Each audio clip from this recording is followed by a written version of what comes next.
Okay. So, Keeb shows up to our date in his 2001, I believe his 2001 Durango. And he brings flowers, which have never been really given on a date. Um, or really no prominent memory in general that I can remember. And a satin button-up long sleeve collared shirt and jeans and a baseball cap. Keeb is a quirky guy, but he is the same quirk that I am, but the opposite, and we're perfect for each other. I don't care what anybody says, it's true. Um, so we go on this date to Olive Garden, and I'm like terrified of eating in front of him for some reason, which is wild because I ate the Taco Bell in front of him just fine. Um, and we were chatting, and it was really awkward. I'm not gonna lie, and I'm also gonna blow my nose. I apologize.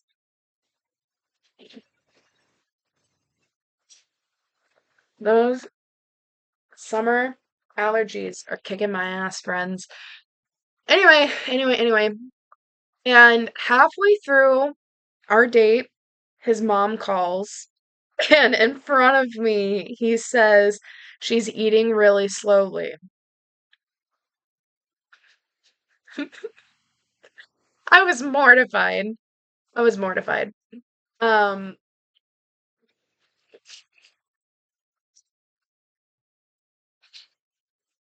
Goodness.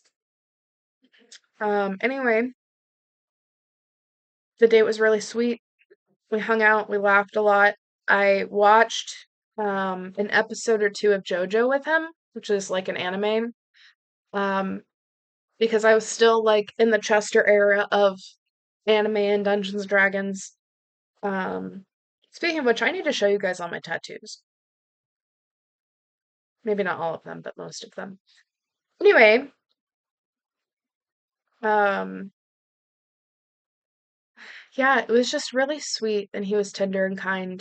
Um, and we hadn't really done anything physical beyond kissing, um, for a while. Uh, the more we hung out, the more he was like breaking his parents' rules or whatever. Because he was unlike me, his parents were very like close knit and loving and kind. Um, and they just enjoyed spending time together, which to this day I'm like, that's wild. I love that for them though. And I love that for me because now I'm included in that. But I was terrified. And meeting his parents was interesting too because they made dinner. His mother made lemon spaghetti, which is phenomenal, by the way. Um, and I baked them red velvet cupcakes with cream cheese frosting. Um, I used to bake them stuff regularly. I made them ice cream. Actually, his sister messaged me a few days ago asking if I would make a certain type of ice cream I made when we first started dating, which is wild because that was like 6.5 years ago, and it makes me smile. But you got to keep in mind, I was still unmedicated at this point. And I still didn't understand what my emotions were. And so, same thing. Once I felt safe, or started feeling safe, the worst version of myself came out. Um, but instead of Ray and Chester, um, he.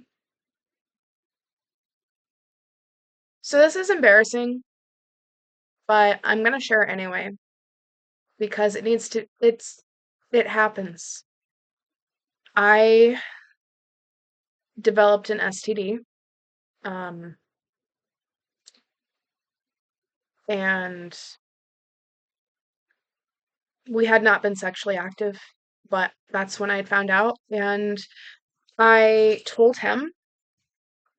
I was like, "Listen, I understand if you don't want to see me anymore. I know that this is awful. I know I'm disgusting. And he like looked at me for a second. And this was only a couple weeks into our relationship, but I finally understood the sentiment of when you know, you know. Because what he said to me, it just clicked. It just snapped into my head like, this is it. This is the guy I'm gonna marry. Because instead of leaving and instead of running away, he looked me in the eye, he grabbed my hands, and he said, I can tell that you've had to do everything alone, and I just want you to know that you don't have to be alone anymore.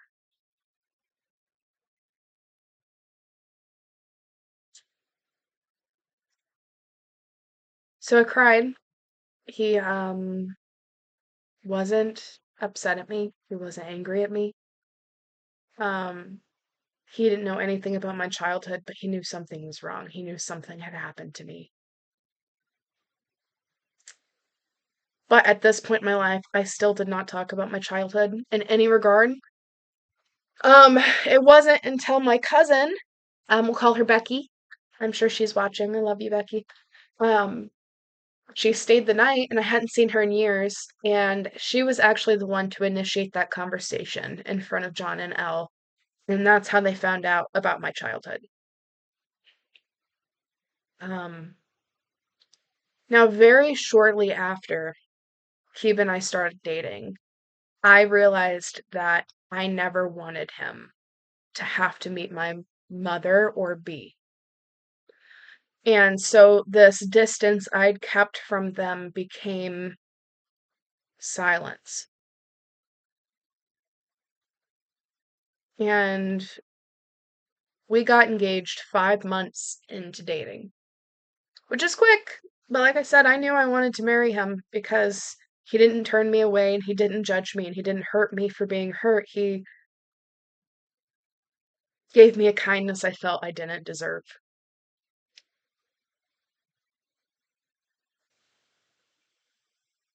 So, let me find my train of thought. Sorry, thoughts fall out of my head, friends.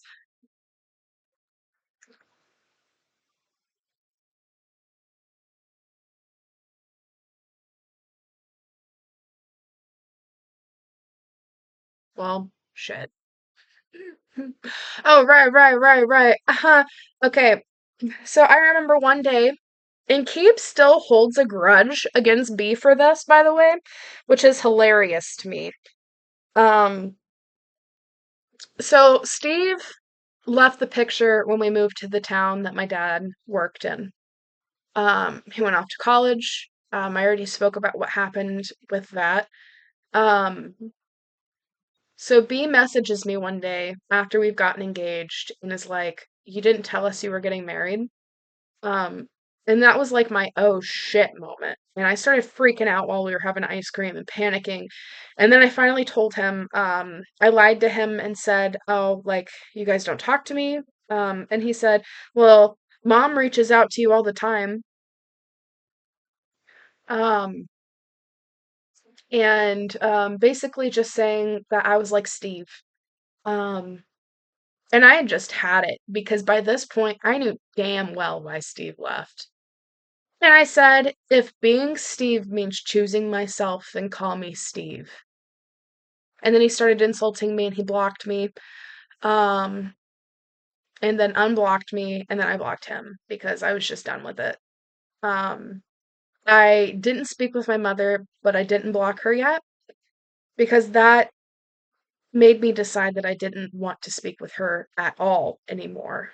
And at first, it was going to be temporary. Um,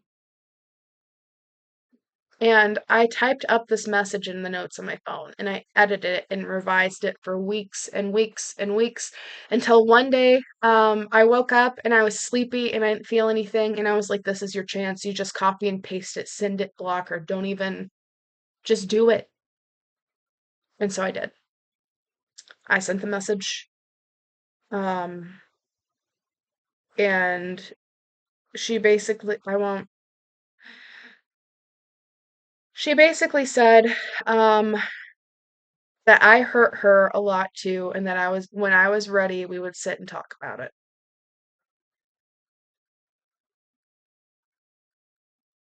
not in those terms. I just don't feel like being negative right now because we're talking about my husband. So anyway, so then I start talking to Keeb about it. Um, and I describe our relationship as very immature at this point. We're both young. He's 2 years younger than me. Um, he's a teenager still. He's like 19 when we got engaged. Um, and the more time I spent with this man, the more wild I got, the more out of control I got. Um, I remember one of the low points in our relationship was me arguing with him and fighting with him because we had like an upstairs room. We lived with his parents and we had an upstairs room. And when I had the kidney surgery, I got these kitties, the orange one. I'd always wanted an orange cat named Gilbert. And so, sorry, when I got him, of course, I named him Gilbert. He was a gift to me by Keeb. And then we immediately turned around and got Gus because Gilbert gets lonely. He likes to talk. Um, Man, I like literally can't think today. I am not usually a morning person, so I think I'm just sleepy. Uh, what? Anyway, I send this message, and then I end up blocking her. And I'm distraught. Oh yeah, right.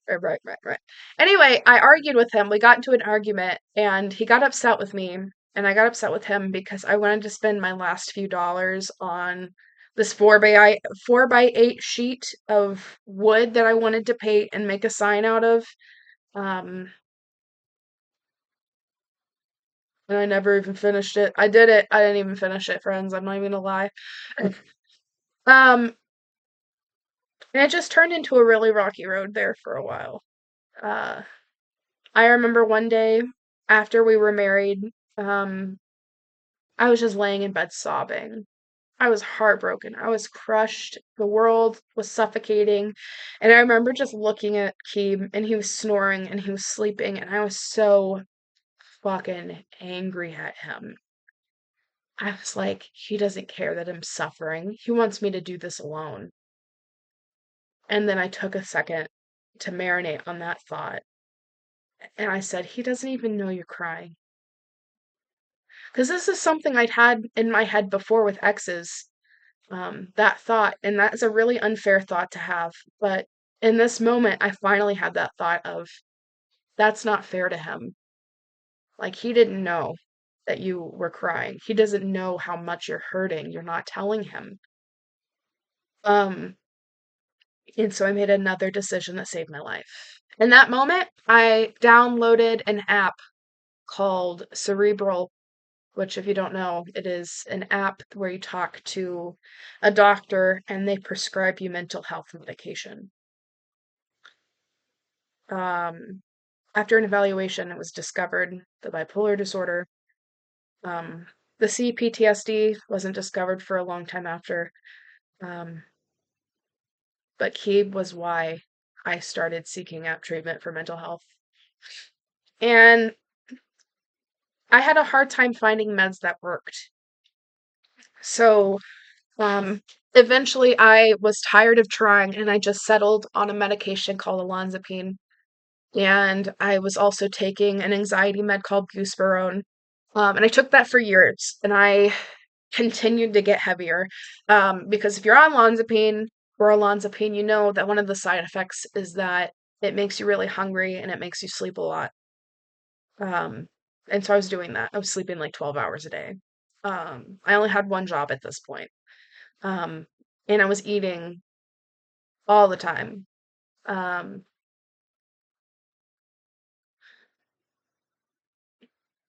so this went on for years, until not this past February, but the February before that. And it like masked the mood swings, but by no means did it ever make them go away. It gave me just enough help that I could function, but barely. And I was still having these thoughts of, I shouldn't be here. I don't deserve to be alive. Why am I here? Um, Even as John and Elle and my friendship grew, even as Keeb and my relationship grew, I still have these dark, twisted thoughts about like all these awful things I thought I deserved. Um, I will elaborate more details later, but for the sake of the story, I'm going to keep going. We kept going, and then about 3.5 years ago, so a year and a half into our marriage, um, my the first assistant store manager at the place, I still work for the company, like I said before. He told me that I should apply for this position that was multiple states over.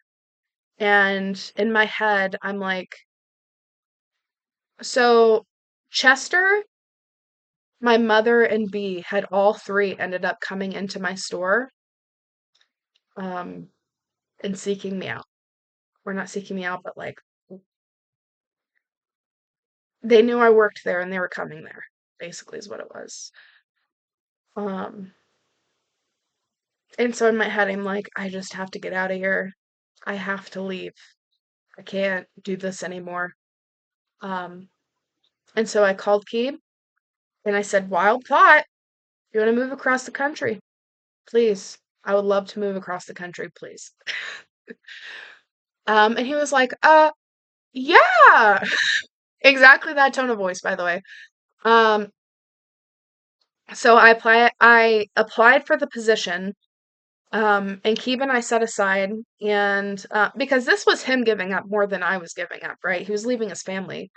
Um, but ultimately, we agreed to go, and I moved to this place, and that is when my life changed in the best possible way. So I will do that in another video since I've already talked your ear off on this one.